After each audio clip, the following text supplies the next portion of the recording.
جناب عمر فرماتے ہیں کہ نبی کریم صلی اللہ تعالی علیہ وسلم فرماتے ہیں کہ اللہ تبارک و تعالیٰ کے کچھ ایسے بندے بھی ہیں کہ جو نہ نبی ہیں نہ شہید ہیں، پر قیامت کے دن نبی اور شہید ان کے مقام پر رشک کریں گے۔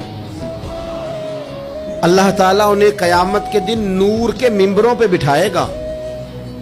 یہ کون بندے ہیں یا رسول اللہ صلی اللہ تعالی علیہ وآلہ وسلم جن کو اتنی اعزاز دیا گیا؟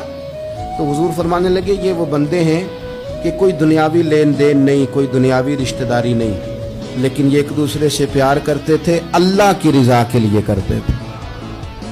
نبی اور شہید بھی ان کے مقام پہ رشک کریں گے، رب نور کے ممبر دے گا قیامت کے دن، اور حضور فرماتے ہیں ان پر نہ کوئی خوف ہوگا نہ یہ غمگین ہوں گے۔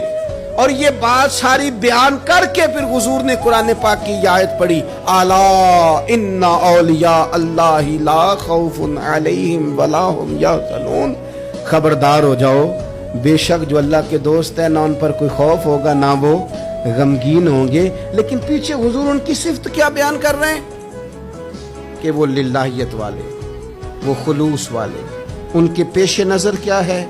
اللہ اور اس کے رسول کی رضا۔